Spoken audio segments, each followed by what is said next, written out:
सिंध की तारीख पर तहकीक के सिलसिले में मैं रुख सिंधी आपसे मुखातब हूँ। आप बहन भाइयों का शुक्रिया कि आप मेरी वीडियोस में दिलचस्पी ले रहे हैं। आज हम सिंध के ऐसे किरदार पर बात करेंगे जो इंतहाई अनोखा और यादगार किरदार है। सिंध में किसी भी आदमी को अपने औकात याद दिलाने के लिए कहा जाता है कि तुम कोई कांबू खान हो क्या, तुम कोई कांबू खान हो क्या। सिंधी में इसकी माना है तू को कांबू खान आई छा। ये कांबू खान कौन था, आज इस पर बात करेंगे। तारीख में, सिंध की तारीख में दो जाम कांबू खान जाने जाते हैं।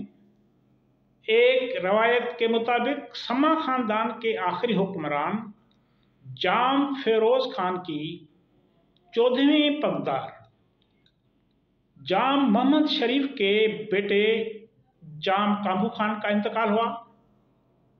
एक और राय के मुताबिक जाम कांबू खान चूंकि जाम जूने की औलाद थी, इसलिए उनका खानदान जूनीजा कहलाने लगा। इसलिए इस खानदान को सिंध के जूनीजा कबीले का अजीम खानदान भी तस्लीम किया जाता है। जाम कांबू खान के आबा अजदाद 17वीं सदी में हिजरत करके मौजूदा गांव जाम नवाज अली जिला सागर में आबाद हुए। ये खानदान सखावत और बहादुरी के लिए जाना जाता था। जाम मिठा खान के बारे में मशहूर है कि वो चांदी के रुपए तकसीम किया करता था। 1924 में उनकी वफात के बाद उनके छोटे भाई जाम कांबू खान इस खानदान के सरबराह बने।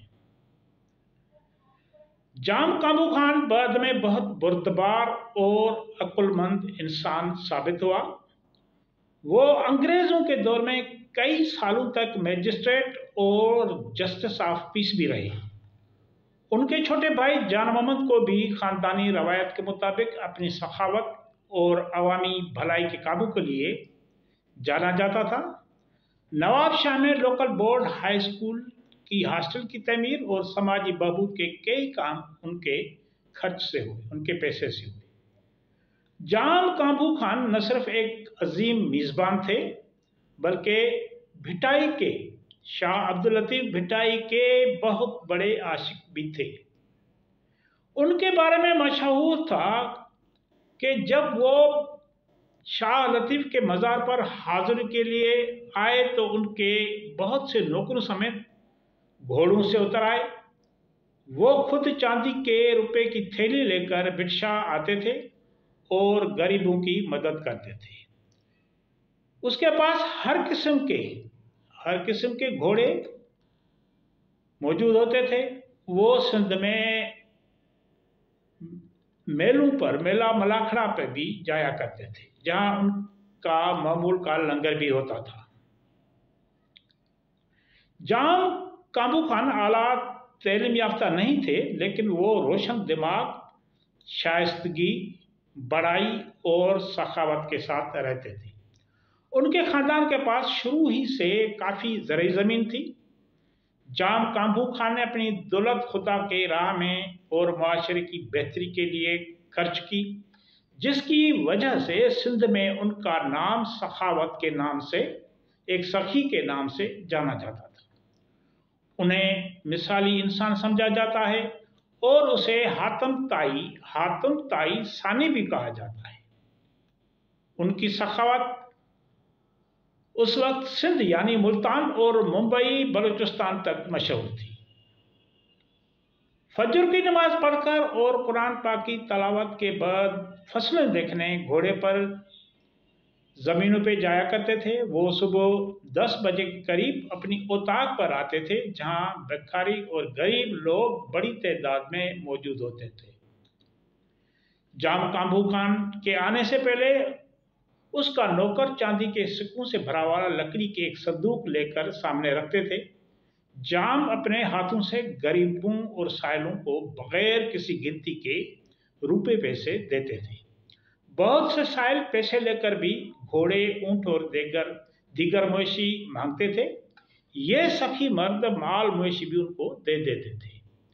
उनकी मेहमान नवाजी भी मशहूर थी। खास व आम लोगों को तकरीबन एक ही खाना पेश किया जाता था। उनके औताक पर एक ही खाना सबको जो भी आता। जाम घोड़ों का शौकीन था। उनके पास 100 से ज्यादा कीमती घोड़े थे। वो बेहतरीन नस्ल के ऊंट, भेड़, गाय, बकरियां और हरन भी पालता था। वो खुदा का बंदा साइलिन को चांदी की जीनों के साथ घोड़े भी दे देता था।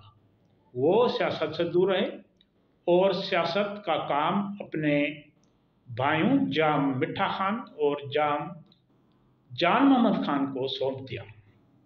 जब सिंध में शदीद खुश्क साली का दौर था तो सिंध के बड़े बड़े नवाबों, सरदारों, जागीरदारों ने अपने घर और औताक के दरवाजे गरीबों के लिए बंद कर दिए।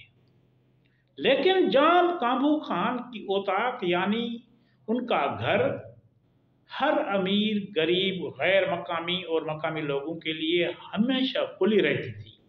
वो न सिर्फ मुतासिरीन को खाना फराहम करता था लेकिन उनको घर ले जाने के लिए भी खाना फराहम करता था। जाम काबू खान को अपने छोटे भाई जान मोहम्मद से मिसाली मोहब्बत थी।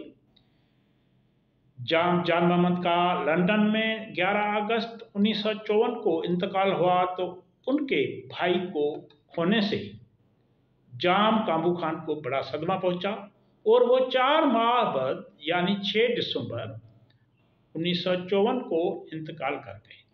जाम साहब के 2 बेटे थे, एक जाम मिठा खान उर्फ जाम सादिक अली खान और दूसरे जाम शेर अली खान। जाम सादिक सिंध के वजीर आला के मनसब पर भी फायज रहे। आपकी बड़ी बड़ी मेहरबानी।